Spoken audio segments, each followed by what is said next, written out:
ربنا آتنا في الدنيا حسنة وفي الآخرة حسنة وقنا عذاب النار ربنا تقبل منا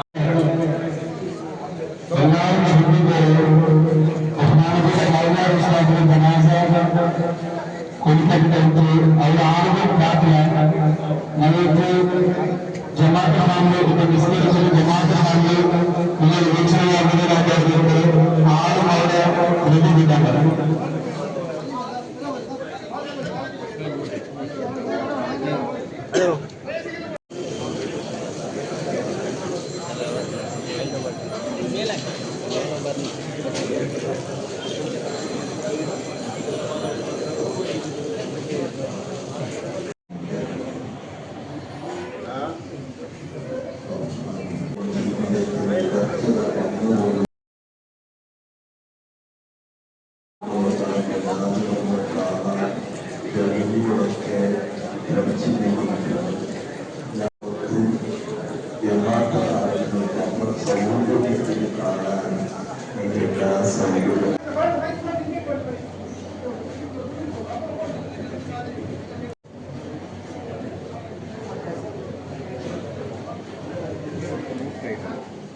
ರಾಜ್ಯಾದ್ಯಂತಹ ಆರ್ಥಿಕ ಸಂಸ್ಥೆಗಳು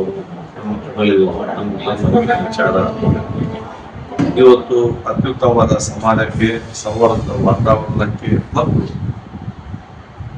ಸಮಾಜದ ಸರ್ವರಿಗೂ ಕೂಡ ನೆಮ್ಮದಿಯ ಸ್ವಾಭಿಮಾನ ಬದುಕಬೇಕಂತ ಅವರು ಸ್ಪಷ್ಟವಾದ ನಿಲುವಿತ್ತು. ಮೊನ್ನೆ ನಡೆದಂತಹ ಈದ್ ನಮಾಜಿನ ನೇತೃತ್ವ ವಹಿಸಿಕೊಂಡು ಸೌಹಾರ್ದತೆ ವಾತಾವರಣ, ಸ್ವಾಭಿಮಾನದ ಸಮುದಾಯ, ಬಲಿಷ್ಠದ ಭಾರತಕ್ಕೆ ಬೇಕಾಗುವಂತ ಎಲ್ಲ ಆ ಗುಣಮಟ್ಟದ ವ್ಯಕ್ತಿತ್ವವನ್ನು ಸರ್ವಜನರು ರೂಪಿಸಬೇಕಂತೇಳಿ ಯುವಕರಿಗೆ ಕೊಟ್ಟ ಸ್ಪಷ್ಟವಾದ ಸಂದೇಶವನ್ನು ಕೊಟ್ಟಿರ್ಬೋದು.